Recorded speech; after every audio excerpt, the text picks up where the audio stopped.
Bonjour à tous.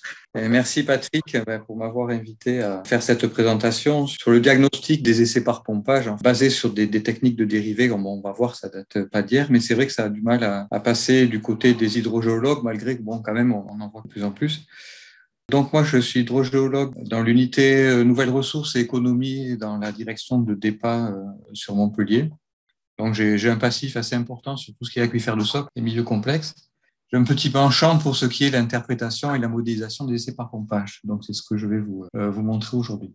L'histoire de ces dérivés sur les aquifères de socle, ça date pas d'hier. Et on va retrouver dans les années 50 un certain Singh qui avait commencé à proposer ça, mais ça avait pas plu visiblement à la communauté à l'époque. Et ça a été repris par un ancien au Delft, par Dominique Bourdet dans les années 80. On va se servir de la dérivée comme un outil en fait qui va nous aider à diagnostiquer les essais par pompage.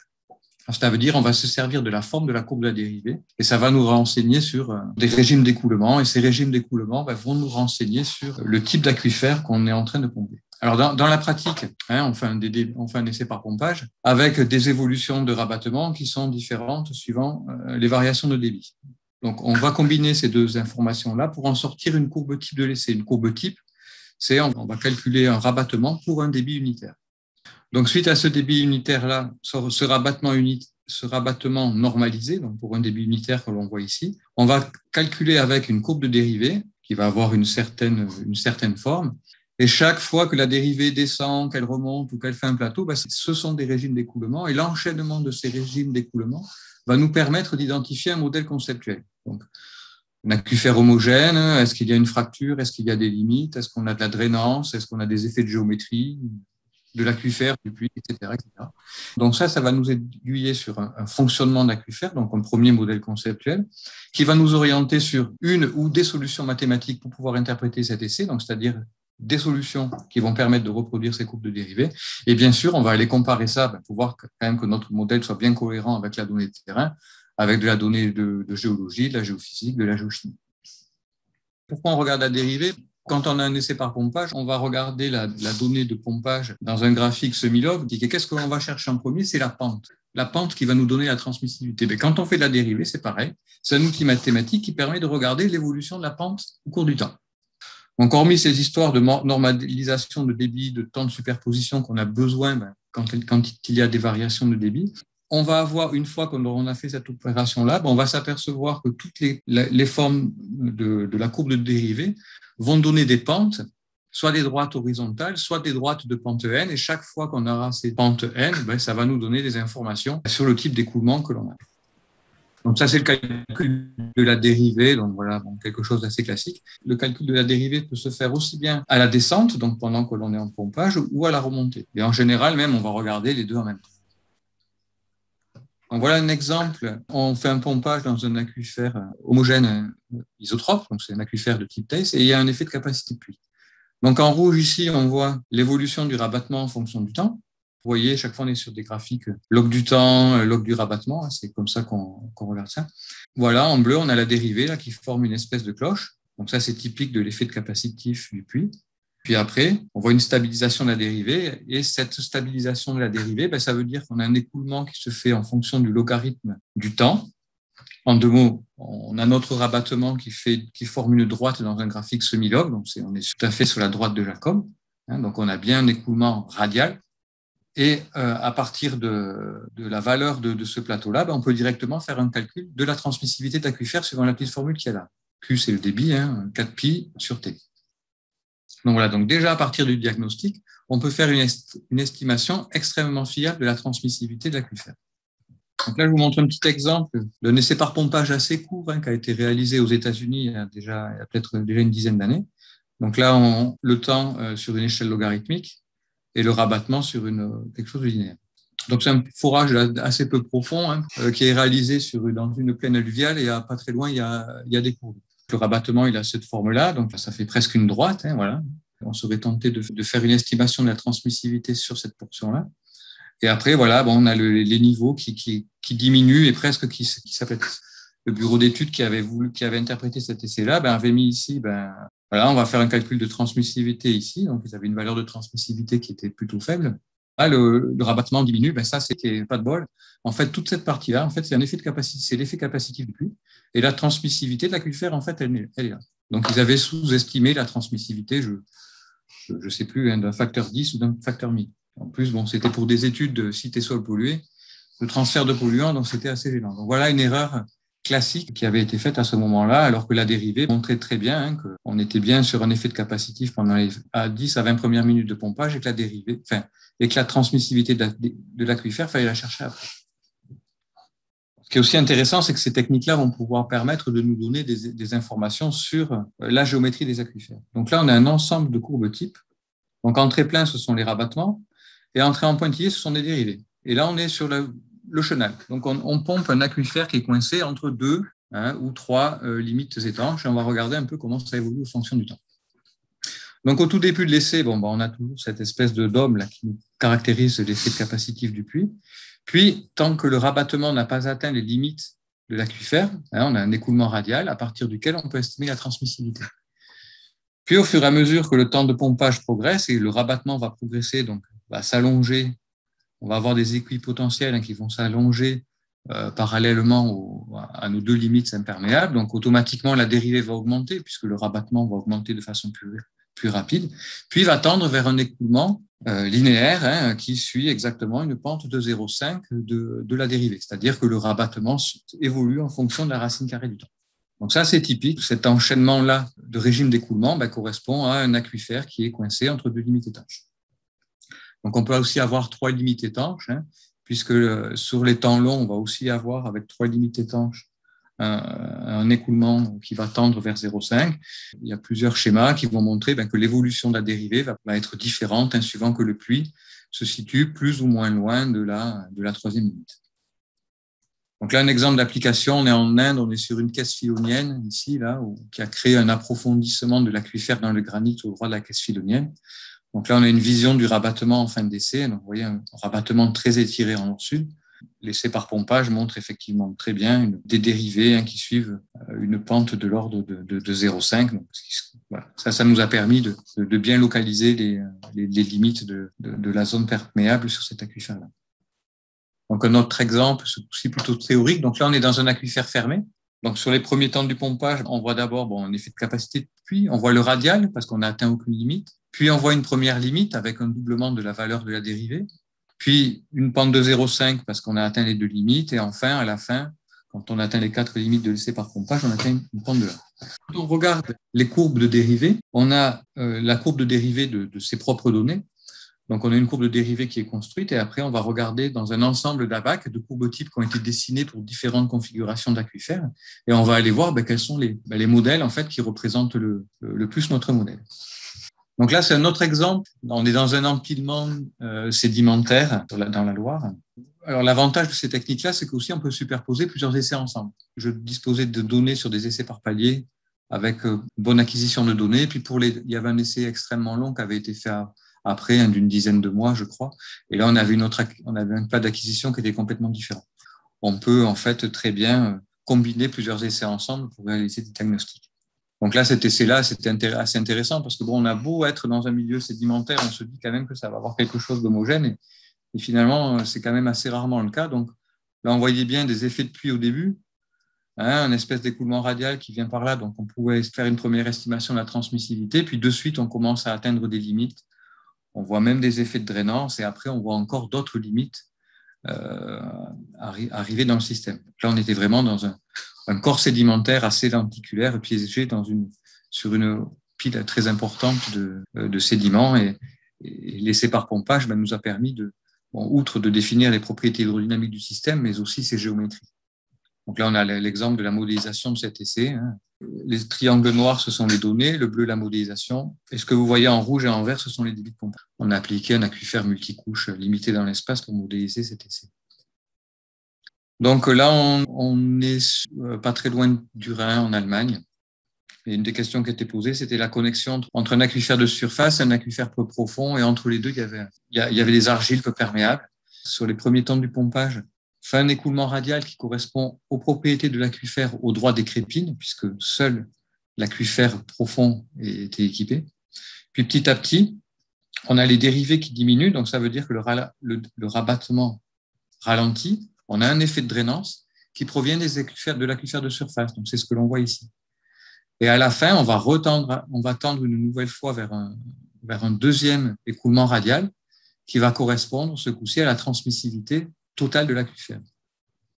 Alors c'est intéressant parce qu'avec cette méthode-là et suivant cet exemple-là, ne serait-ce qu'en connaissant juste la valeur des plateaux de transmissivité qu'on a là et là, on peut déjà en déduire les transmissivités des différents aquifères, en fait, de notre aquifère multicouche. Donc, ils sont notés ici. Donc là, ce n'est sur un exemple très récent dans la plaine du Roussillon, et même c'est un pompage qui a été réalisé en début d'année sur la plaine de Poyestre. Et on est dans le Pliocène, donc c'est des formations qui sont assez perméables, mais c'est un sandwich de formations perméables et peu perméables. Et au-dessus, on a le quaternaire qui, lui, est en général beaucoup plus perméable et assez poreux. Donc là, on voit un effet de drainance. En fait, on est dans le Pliocène. Il n'y a que le Pliocène qui est capté et on va commencer à solliciter le quaternaire. Donc, c'est ce que l'on voit ici. Là. On a une légère incurvation dans la dérivée ici. On voit une espèce d'écoulement radial qui s'applique ici, voilà, qui correspond en gros à la transmissivité qu'on a dans le Pliocène et dans le quaternaire. Puis à la fin, on voit la dérivée qui commence à chuter, voilà, très, très régulièrement, comme ça. Et ça, on est à proximité d'un cours d'eau qui est dans le quaternaire. Et en fait, on commence à drainer ce cours d'eau. C'est ça qu'on voit ici. Donc là, c'est la drainance du cours d'eau. On n'était pas très loin du cours d'eau, on était à 20 ou 30 mètres, mais on pompe à peu près à 50 mètres de profondeur, et le cours d'eau, il est en surface. Et on voit qu'on arrive à faire réagir le cours d'eau qui est en surface. Donc voilà, donc on a appliqué un modèle multicouche avec un cours d'eau en surface. Et ce qui est intéressant sur ce type de modèle, voilà, c'est qu'aussi on arrive à calculer l'impact sur le cours d'eau en transitoire durant le pompage. Et on voit que dans ce cas-là, on impacte à plus de 50% le cours d'eau durant l'essai par pompage. Donc, un des modèles classiques aussi qu'on voit quand même dans l'interprétation des essais, en milieu fracturé souvent, ce sont des milieux double porosité, voilà, avec des courbes de dérivés très caractéristiques. Donc, les deux courbes du dessus, ce sont les rabattements, et les deux courbes du dessous, ce sont des courbes de dérivés avec deux modèles de dérivés, où on a un écoulement, un état pseudo-permanent entre la matrice peu perméable et les fractures. Et ici, par contre, on a un écoulement transitoire entre les deux. Donc, ça fait typiquement ces courbes en U, voilà, que l'on voit sur ce graphique-là. Donc là, j'avais un exemple. On est sur une veine de quartz en Inde et on a effectivement pu qualifier le fonctionnement double porosité de ce milieu fracturé avec un léger U ici sur la courbe de dérivée.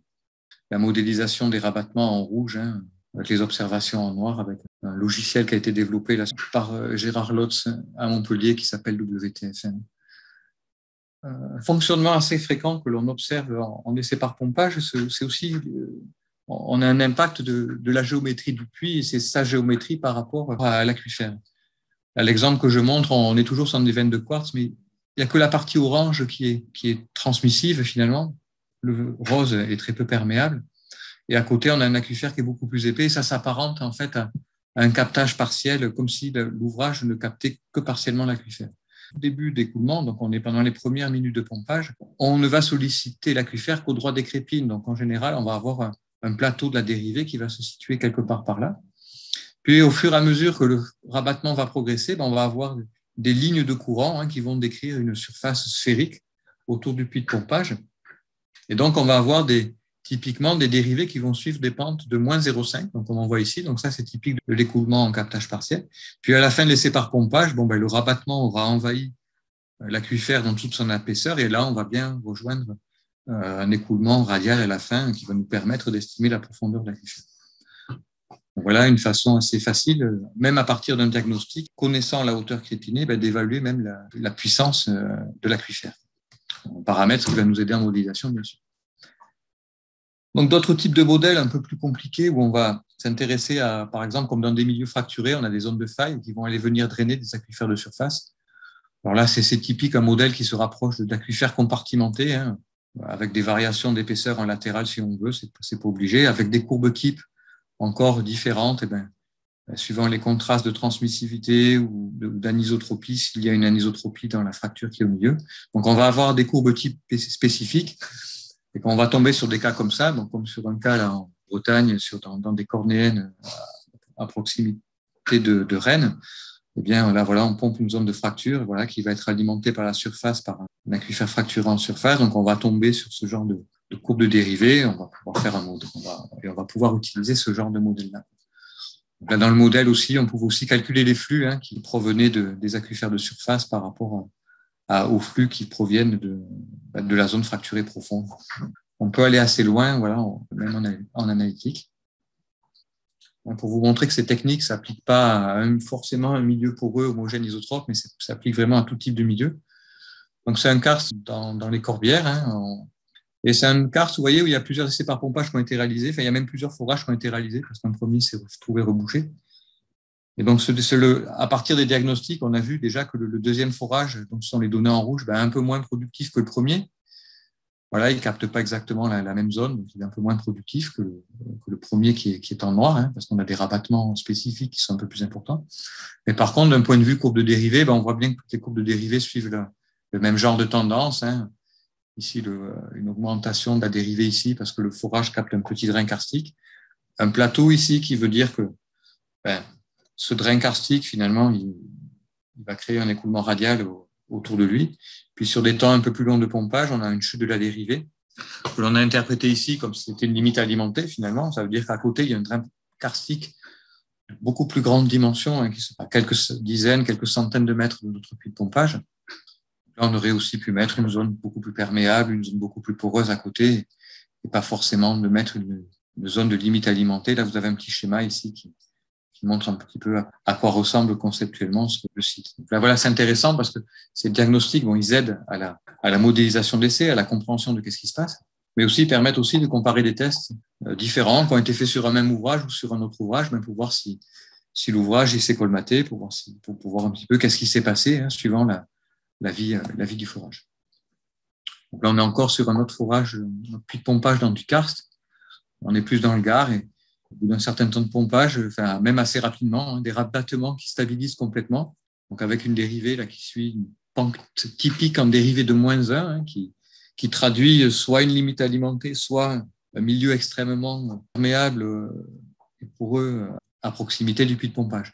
Donc ça, par exemple, si on avait de l'observation sur des piézomètres à côté, on peut par triangulation localiser la zone de drain. Donc, un exemple assez compliqué, toujours dans des aquifères fracturés karstiques du côté de Bordeaux. En forage est pompé depuis les années 70 à peu près. L'exploitant se posait la question que plus il pompait l'ouvrage au cours du temps et moins il y avait de rabattement. On a quand même bien vérifié que les données qui mesuraient étaient bien cohérentes, qu'il n'y avait pas de problème d'enregistrement de niveau. Et effectivement, quand on regardait les essais, quand on a comparé les essais qui ont été réalisés dans les années 70 à ceux qui étaient réalisés récemment, donc fin des années 90, début des années 2000, on voit bien qu'on a un rabattement spécifique qui est beaucoup plus faible qu'avant. Et en fait, on s'est aperçu qu'en gros, le diagnostic de l'essai est à peu près le même genre de figure. On a des écoulements linéaires qui traduisent des effets de compartimentation d'aquifères avec des effets de drainance. Et en fait, la seule différence qui s'est faite, c'est que dans les années 70, quand ils ont démarré l'exploitation de cet ouvrage, l'aquifère était captif, donc avec un coefficient d'emmagasinement assez faible, donc toutes les limites étaient atteintes très très rapidement durant l'essai, d'où tous ces dérivés qui augmentent très rapidement en début d'essai. Et à force de pomper, ils ont désaturé, c'est un phénomène régional qui se passe là-bas à côté de Bordeaux, et l'aquifère est devenu libre. Donc coefficient d'emmagasinement beaucoup plus élevé, du coup toutes les histoires de limites qui sont aux mêmes distances, on les atteint sur des temps de pompage beaucoup plus longs. D'où des comportements hydrodynamiques complètement différents, juste parce qu'on a changé d'état du système à cause de la surexploitation régionale. Donc d'autres modèles à fracture pour aller beaucoup plus loin avec des modèles de fracture plus complexes. Là, c'est un exemple en analytique, toujours. On est dans un aquifère multicouche, donc on va capter l'aquifère inférieur. Voilà, on va le capter. Il y a un puits de pompage qui est ici, et ce puits intercepte de fractures avec des géométries différentes. Et en analytique, ça donne la réponse en rabattement au puits de pompage, la réponse de la dérivée avec les pentes caractéristiques d'écoulement dans les fractures, de drainance à la fin, etc. Et on peut calculer les contributions en termes de débit aussi bien sur le puits que sur les deux fractures. Et là, vous avez ici des vues de la progression du rabattement en fonction de différents temps de pompage. Voilà, on voit donc au début, les écoulements sont orientés, par rapport aux fractures et par rapport à la géométrie du puits. Puis le rabattement s'étend dans le temps, progresse petit à petit dans le temps. Pour les temps les plus longs, créer de la drainance par l'aquifère de surface. Donc voilà, donc si ça vous intéresse et que vous voulez aller plus loin, le premier, il est vraiment bien, d'autant plus qu'il est en français. Donc c'est le Bordaro, voilà. Après, vous avez le Bourdet. Voilà, il est bien aussi, il est en anglais, mais c'est quand même mieux d'avoir connaissance de celui-ci en premier. Et après, il y a d'autres exemples, d'autres livres, certainement peut-être le Creusemann, ça vous le connaissez. On ne parle pas de dérivés, mais plutôt de solutions analytiques. Deux publications qui sont quand même très bien. Donc la publication originelle sur les histoires de dérivés pour analyser les essais par pompage de Bourdet dans les années 80. Et un autre toujours chez les pétroliers qui montre aussi bien l'avantage des diagnostics et de ces courbes de dérivés. Donc pour finir, ce qu'il faut comprendre, c'est quand on fait un essai par pompage, c'est comme si on faisait une échographie. Et que l'évolution du rabattement durant cet essai par pompage va nous renseigner sur la géométrie du puits. Est-ce qu'il capte complètement ou partiellement l'aquifère? Est-ce qu'il intercepte une fracture? Est-ce que l'aquifère que l'on intercepte, qu'on draine via le puits ou via la fracture, est-ce que c'est un aquifère multicouche, un double porosité, un mix des deux? Est-ce qu'il y a des effets de limite alimentés, étanches? Est-ce qu'on a l'impact d'un cours d'eau, etc. Donc, c'est en fait avec ce genre de technique-là qu'on va pouvoir mettre en évidence tous ces différents régimes d'écoulement qui vont nous permettre, de mieux comprendre dans quoi on a implanté le puits et quelque part de savoir qu'est-ce qu'il y a dans le ventre, l'aquifère que l'on pompe. Et aussi, ça va permettre de fournir en paramètres. Et bien sûr, vous imaginez bien, comme plus on connaît, plus on est capable de mieux gérer, ça va nous permettre de pouvoir faire des simulations de débit d'exploitation beaucoup plus précises que ce que l'on pouvait faire avant. Donc pour votre information, dans WEP, le logiciel gratuit développé par le PRGM, la prochaine version va sortir avec ces outils de diagnostic déconvolués, des débits, etc., pour faire les diagnostics les mieux possibles. Voilà, j'ai fini. J'espère que ça vous a plu.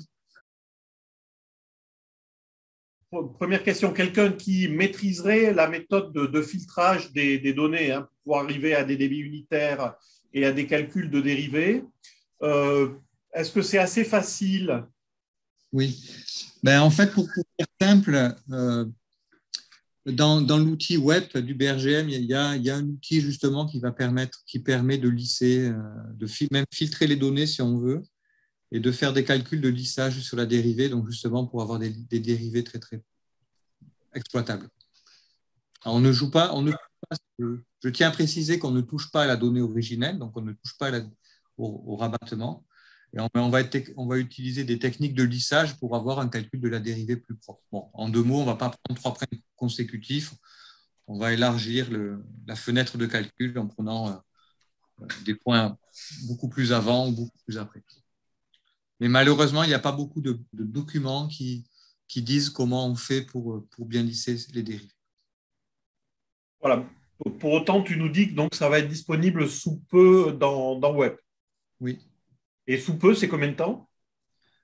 J'espère d'ici l'été. Et après, je dirais, deuxième partie de la question sur comment faire les bons diagnostics et comment dirais-je, ne pas faire de surinterprétation, en tout cas ne pas se perdre dans tous les coupes types là. Est-ce que Web aura un système expert qui te permet de choisir et d'avancer dans les diagnostics? Le web ne dira pas quel modèle il faut utiliser derrière. Donc, il faudra quand même aller voir et avoir un minimum de connaissances sur les courbes. Alors, je ne me souviens pas qu'est-ce qu'on va mettre de ce qui va être mis dans notice de web. Après, on peut très facilement trouver dans la littérature des exemples de courbes types pour des aquifères assez simples qui vont aider à donner le diagnostic. Merci pour la présentation, super intéressant. Alors moi, ce qui m'impressionne, c'est la diversité des modèles et leur application, et puis leur application en France, en Inde. Il y en a beaucoup que je ne reconnais pas. Il y en a un que je reconnaissais, c'est celui de Rantouche. Et je n'arrivais pas à comprendre, en fait, à faire le rapport entre Rantouche et et la situation, la description du contexte hydrogéologique. Alors, c'est vrai que j'ai pas trop insisté là-dessus, mais la grosse différence par rapport à avant, parce que moi, il y a un moment maintenant, mais avant, moi, j'interprétais un essai par pompage connaissant la situation géologique. Ce qui est faux, finalement, parce qu'on part avec plein d'hypothèses. On pense avoir intercepté une fracture. On pense plein de trucs. Mais qu'est-ce qui est vrai là-dedans? On n'en sait rien. On ne sait pas. Peut-être que c'est vrai, peut-être que c'est faux. C'est hypothétique. Et du coup, on partait, souvent, moi, ça m'arrivait de partir sur des modèles. Bon, comme on est dans du milieu fracturé, on va prendre un modèle avec une fracture. Alors, l'avantage de cette technique de diagnostic, c'est vraiment on a une approche physique. S'il y a une fracture, on va le voir. Si on a intercepté dans une fracture notable, hein, on va la mettre en évidence. Si on a des écoulements sphériques qui traduisent des effets de captage partiel, on va le voir, etc., etc., etc. Donc, et c'est après, par contre, c'est une fois qu'on aura fait ce travail, je dirais entre guillemets physique, qu'on va redescendre vers la donnée de terrain pour voir, pour mettre en lumière nos informations de terrain vis-à-vis de ces différents régimes d'écoulement et de voir en fait de qu'est-ce qui joue pas. Voilà, c'est un petit peu la différence. Pour répondre à votre question sur la solution de Hantuch, là, c'est la solution de Hantuch qu'on a vue là. C'est juste sa version avec le captage partiel de l'ouvrage. Et dans ce cas-là, bon, on a eu ce comportement-là parce qu'on a un aquifère qui est très biseauté. Et on capte, nous, dans le haut du biseau.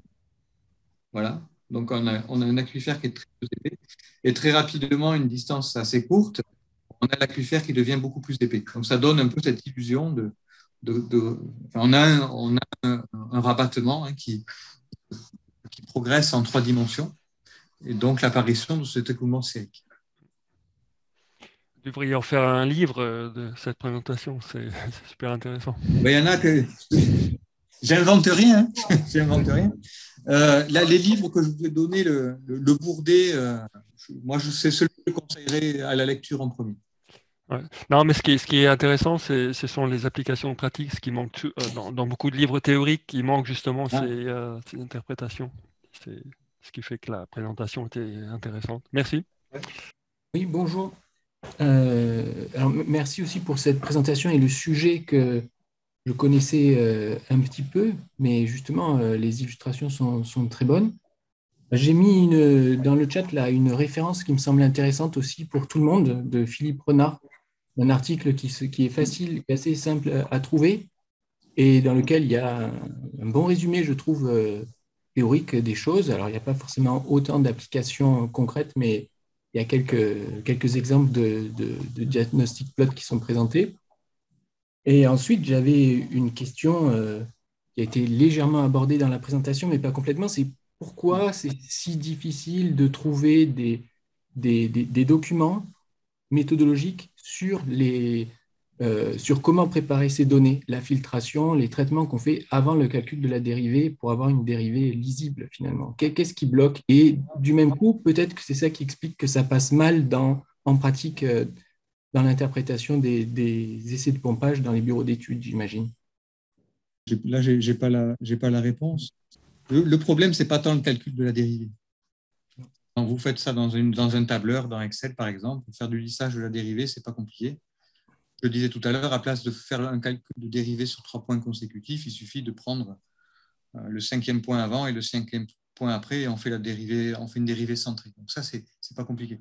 Ce qui, je pense, a beaucoup rebuté les hydrogéologues, c'est qu'il n'y a pas les fameuses opérations de déconvolution du débit pour pouvoir faire un vrai diagnostic de l'ouvrage.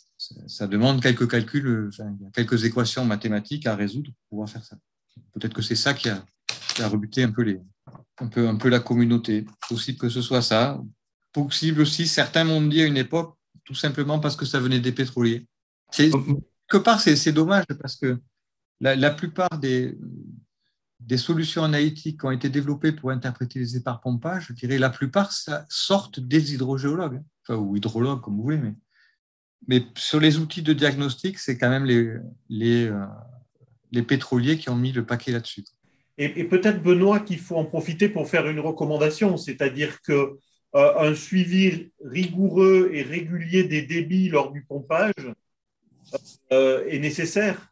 Et je présume que si on… C'est même pas qu'il est nécessaire, hein, il est obligatoire. Mais comme on ferait, en fait, pour appliquer cette technique-là, je dirais, moi, j'applique cette technique-là sur des essais qui ont été faits il y a 30, 40 ans.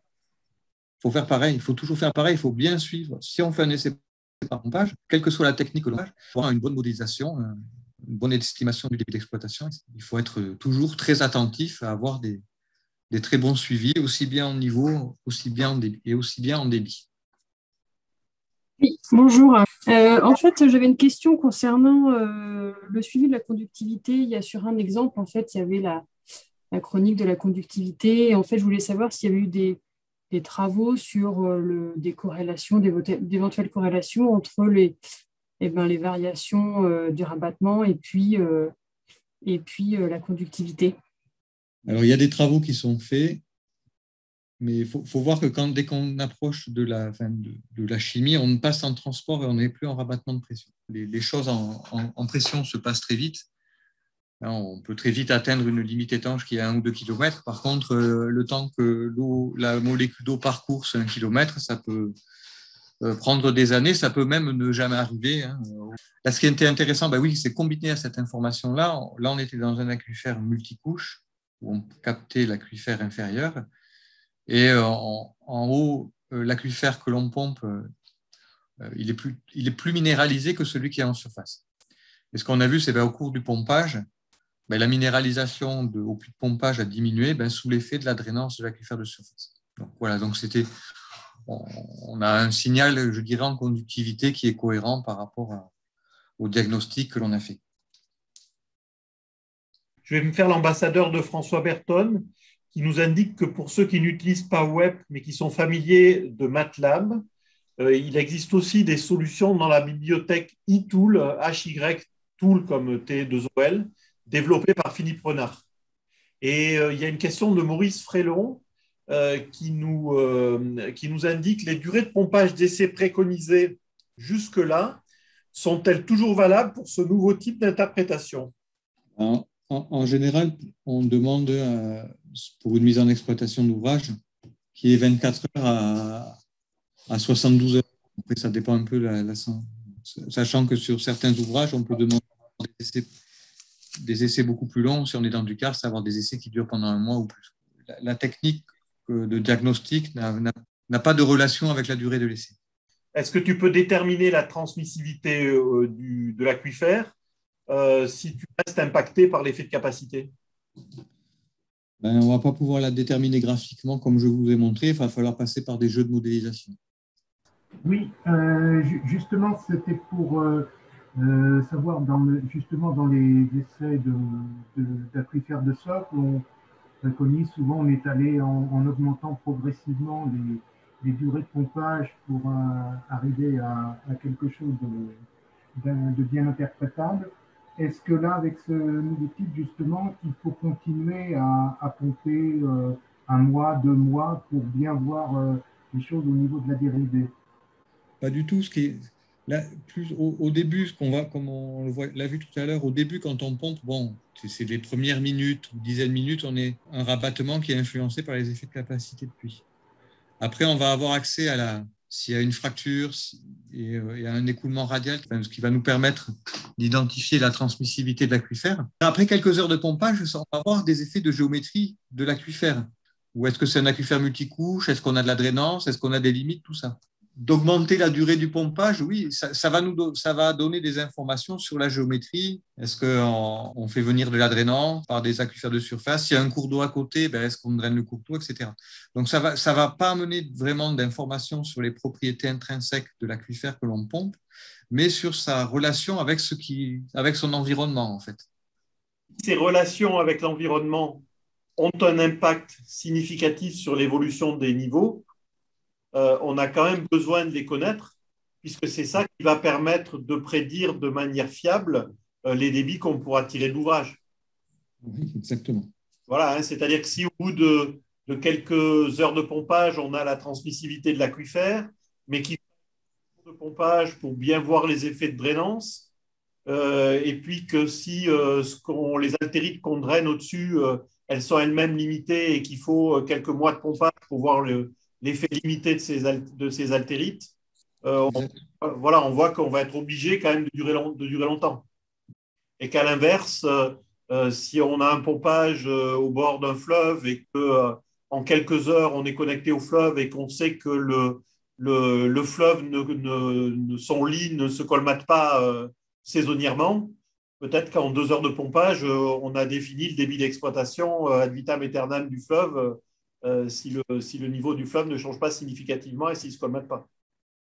Oui, c'est exactement. Donc, c'est vrai que les durées de pompage, c'est une affaire de forage, je dirais. Hein. Chaque situation, la durée optimale, c'est jamais la même. Moi, ce que je conseillerais, c'est que plus on a des aquifères qui nous semblent complexes, le pire pour moi, c'est les multicouches, quoi. C'est très, très long à réagir. Un multicouche est très, très long à réagir. Bon, bien sûr, il suffit qu'entre chaque niveau perméable, on ait des niveaux peu perméables. Voilà, là, ça va prendre des jours et des jours à réagir.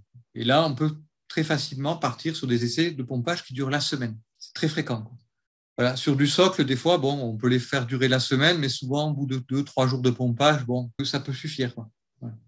Sur du karst, par contre, ça peut durer 1 ou 2 mois de pompage. Là, c'est quand même beaucoup plus contraignant. Je ne sais pas, Benoît, je serais peut-être un tout petit peu moins optimiste que toi, là, parce que même dans du socle ou dans des milieux complexes, les exemples que je donnais tout à l'heure, là, j'ai le sentiment que s'engager sur un débit d'exploitation à long terme d'un forage sur la base d'une semaine, si on n'est pas certain d'avoir atteint, comme l'indique par exemple Alexis Robert, là, qui dit les effets de limite sont déterminants pour les capacités d'exploitation à long terme. Moi, j'ai le sentiment que oui, le pompage d'essai dure peut-être une semaine, mais dans le rapport auquel on va associer ce truc-là, on va sûrement recommander au client de lui dire mettez en œuvre un suivi à long terme de votre et refaites appel à votre bureau d'études ou passez-lui un petit contrat pour que tous les 6 mois, il regarde les données, il réajuste le cas échéant le débit d'exploitation. Parce qu'on a tous vu des forages qui démarrent en fanfare à 20 mètres cubes heure et puis qui, au bout de quelques années, quand on a intégré tous les effets à long terme, non seulement de géométrie de l'aquifère, mais aussi de recharge du système. Moi, j'ai un exemple en tête où au début, on pompait à 18 mètres cubes heure dans du socle. Et puis, au bout de quelques années, on ajustait le débit à la recharge réelle de l'aquifère et on était en moyenne à 3,5 mètres cubes heure. J'ai eu le même genre de cas que toi, au moins un. Quand tu en as déjà pompé une semaine, si on voulait voir des limites au-delà de ça, ça voudrait dire qu'il faudrait pomper quasiment 10 fois plus ou 100 fois plus. Parce que le rabattement, il a sa vitesse de progression et après, il faut pomper. C'est presque. On raisonne, ça qu'il ne faut pas oublier, on raisonne sur des échelles logarithmiques. Quasiment plus des essais par pompage qu'il faut faire, ce sont quasiment des mises en production et des suivis pour voir vraiment qu'est-ce qui se passe. Et même si on voit des effets de limite au bout de 2-3 semaines de pompage, ça va créer un rabattement additionnel au niveau des puits, mais ce qui ne vont pas forcément être gênants. Si on a pris un minimum de précautions, ça ne va pas être gênant. Mais comme tu le soulignais, Patrick, la plus grosse incertitude que l'on a lorsqu'on met en exploitation un ouvrage, on ne sait jamais comment la perturbation que l'on a donnée va modifier la recharge. En général, ce qu'on veut, nous, c'est une sorte de... On veut stocker plus d'eau de recharge lorsque la recharge va passer. C'est ça l'objectif. Et ça, malheureusement, le flux de recharge, on ne le connaît jamais. Et c'est toujours la première année d'exploitation. Donc, sur un cycle hydrogéologique, c'est toujours le juge de paix. Parce qu'on peut avoir un aquifère qui est super.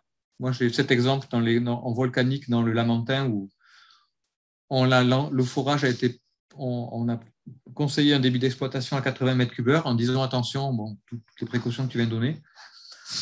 Et au bout d'un an, on a dû réviser le débit d'exploitation du forage à 13 mètres cubes heure parce que quand il pleuvait, l'aquifère ne se rechargeait quasiment pas. Et donc, il a fallu redéfinir un débit d'exploitation en fonction de ce que l'aquifère se rechargeait vraiment. Bon, je dirais qu'en général, ce n'est pas tant des problèmes de limites qu'on a à faire au bout d'un certain temps. C'est pour ça qu'en général, les limites atteintes après une semaine de pompage, ce n'est pas ça qui va changer énormément en régime d'exploitation. Ce n'est pas ça qui va changer énormément les choses. mais c'est plutôt la faculté de l'aquifère à se renouveler. Donc, on voit que il ne faut pas vouloir faire dire à un pompage d'essai ce que dirait le modèle numérique calé sur plusieurs années d'un aquifère complet. Peut-être. C'est peut-être ça un des éléments de conclusion. Peut-être juste pour rajouter une dernière phrase conclusive, et toutes les informations qui sortent de cette interprétation-là vont bien sûr, pour revenir vers ce que tu disais, alimenter les modèles numériques. Donc ça aussi, de passer par ces étapes-là pour nourrir un modèle numérique en information hydrodynamique, propriété de réservoir, est aussi une étape indispensable. Voilà.